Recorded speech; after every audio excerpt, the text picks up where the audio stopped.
कमलाय नमः ओम वक्तालिन्ये नमः ओम कमलाय नमः कामाय नमः ओम कामाक्षे नमः ओम कौसमवाय नमः अनुग्रहपदाय नमः ओम पूज्ये नमः गाय नमः हरिवल्लभाय नमः अशोकाय नमः अमृताय नमः ओम दीप्ताय नमः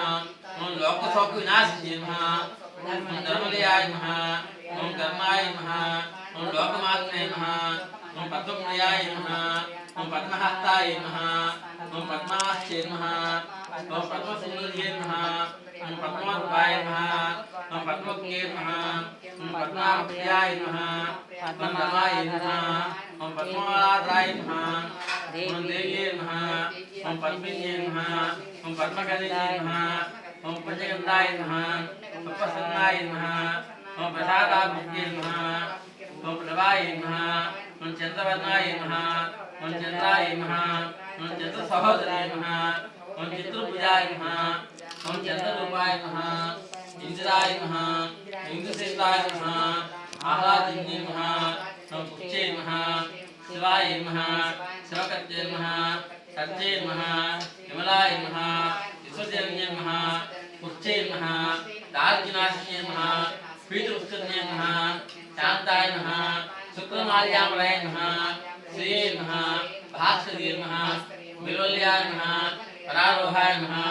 यशस्विन्ये नमः वसुंधराय नमः उदारंगाय नमः हरिण्ये नमः हेमान्ये नमः दंडाकृते नमः सिद्धे नमः सेन सौम्याय नमः शुभप्रदाय नमः नकुवे स्मृतानंदाय नमः वरलक्ष्मी नमः वसुप्रदाय नमः शुभाय नमः धन्यप्राकाय नमः समुद्रयाय नमः जयाय नमः मंगलादेवी नमः विष्णुवक्षस्वस्थाय नमः विष्णुपत्ये नमः प्रसन्नाक्षे नमः नारायण समास्ताय नमः नारसिंहदर्शने नमः देवीये नमः सर्वोपद्रव निवारणे नमः नवदुर्गाय नमः महाकाले नमः महाविष्णुस्वात्काय नमः संतकालज्ञान संपन्नाय नमः ओम भुवनेश्वर्ये नमः परिमला पत्रपुष्पाणि समर्पयामि अद धूपं समर्पयामि अद पंचामृत स्नानं पयोनियुक्तोपेतं तक्रामृत संयुक्तं पंचामृत स्नानं कमलालये वरलक्ष्मीदेवाय नमः पंचामृत स्नानं समर्पयामि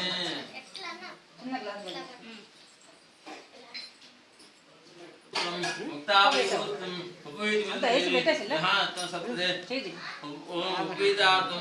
उपवीतं समर्पयामि किसा गंधं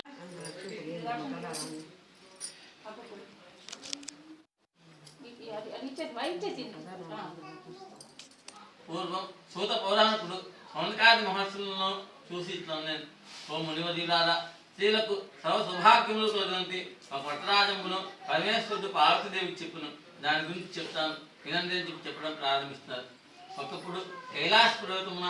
వర్ధిత విగ్రహం వైడూర్యాన్ని మణిగిన ఖచ్చితము సింహాసనమునందు పరమేశ్వరుడు కూర్చుని ఉండగా పార్వతీదేవి పరమేశ్వరునికి నమస్కరించి ఓ దేవ లోకమున స్త్రీలు ఏ వతములు వచ్చినా వాళ్ళకి సర్వ సౌభాగ్యమును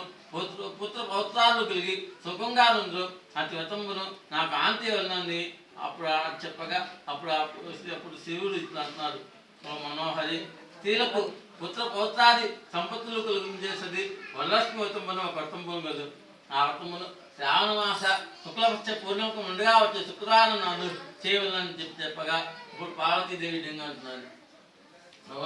ఓ లోకరాజ్య నీవు ఆనందించిన వరలక్ష్మి వ్రతమును ఎట్లు చేయవలను ఆ వ్రతమునకు విధేయమి ఏ దేవతను పూజింపవలను పూర్వం ఎవరినైనా ఎవరి చేతున్నా కానీ ప్రభుత్వం ఆచరించబడిందా దీనంతా కూడా నాకు ఈ విధంగా తెలియజేయవస్తుందని చెప్పడుగా అప్పుడు ఆ పరమేశ్వరుడు ఈ విధంగా అంటారు ఓ కాత్యాన్ని వరలక్ష్మి వ్రతము విస్తారంగా చెప్తున్నాను వినుము మగధదేశమున కుండినంబకు ఒక పట్టణం కలదు. ఆ పట్టణము బంగారు ప్రాకారములతోను బంగారు గోడలు గల ఇళ్ళతో కూడిన ఉండేను. అతి పట్టణంలో చారుమతి అని ఒక బ్రాహ్మణ స్త్రీ కలదు. ఆ వెంట ఆమెని తన భర్తని దేవునితో సమానంగా తలిచి ప్రతిదినం ఉదయం మేల్కొని స్నానము చేసి పుష్పములచే తన యొక్క భర్తను పూజ చేసిన పిమ్మట అత్తమామలకు అనేక విధముల ఉపచారములంతా చేసి ఇంటి పనులంతా చేసుకుని గేయాలుగా కాక నిజముగాను భాషించింది. కింద ఆ మహాపతివతందు ఆ మహాలక్ష్మికి అనుగ్రహం కలిగి ఒకనాడు స్వప్నమున ప్రసన్నయి, ఓ చారుమతి, నేను వరలక్ష్మీదేవిని, నేను నాకు అనుగ్రహం కలిగింది, ప్రత్యక్షమైంది. రావణ శుక్లపక్ష పూర్ణముఖ మండుగా వచ్చే శుక్రవారం నాడు నన్ను పూజించు, నీకు కోరిన వరాలంతా ఇస్తానని చెప్పగా అప్పుడు చారుమతీదేవి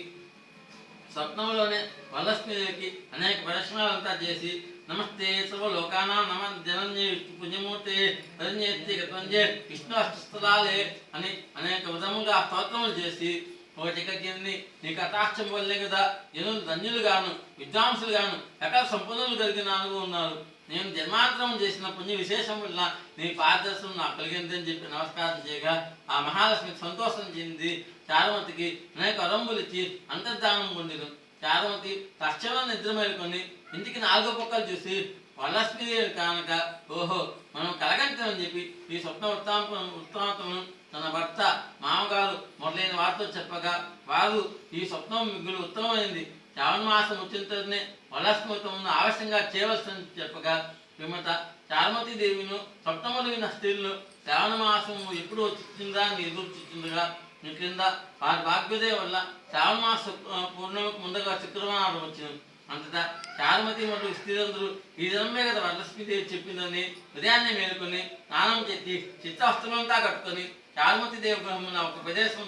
గోమయంతో వాళ్ళకి మండపం ఏర్పరిచి అందుకు ఆసనం ఏర్పరిచి దానికి బియ్యం పోసి కలసం ఏర్పరిచి నన్ను వరలక్ష్మీదేవిని ఆవాహన చేసి చారుమతి మరియు స్త్రీలందరూ మిగిలిన భక్తియుక్తులై సాయంకాల సమయన పద్మాస్నేపత్మకరే సమలోకే కూతే నారాయణ ప్రియదేవి సుప్రీత వసవద అను శ్లోకంతో ధ్యాన ఆవాహన షోడశోపచార పూజలంతా చేసి 9 సూత్రముల తోరములను దక్షిణ హస్తము కట్టుకొని వరలక్ష్మీదేవికి నానావిధ భక్ష్య భోజ్యములు నివేదనం చేసి పరిశ్రమలంతా చేసి ఇట్లా ప్రదర్శన చేయగానే ఆ స్త్రీలకందరికి కాళ్ళకందరికి కూడా గల్లు గల్లమని శబ్దం కలిగింది. అంతకాలం చూసుకున్న గజ్జలు మొదలు ఆభరణములంతా కలిగింది చూసి చారుమతి మొదలు స్త్రీలందరూ కూడా,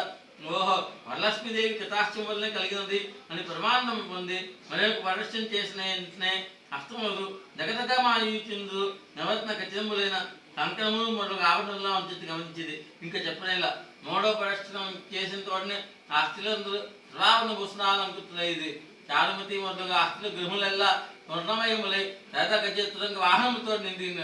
అంతా ఆ స్త్రీలందరితో గృహములకు పోటుకు వారి ఇళ్ళని గుర్రములు, ఏనుగులు, రథములు, పండ్లను వరలక్ష్మీదేవిని పూజించుకునే స్థలములకు వచ్చి నిలిచింది. పిదప చారుమతి మొదలు స్త్రీలందరూ కూడా తమ కల్పోక్త ప్రకారం పూజ చేసిన బ్రాహ్మణునికి ఎండ పుష్పాష్టములు తెచ్చి కుడుములు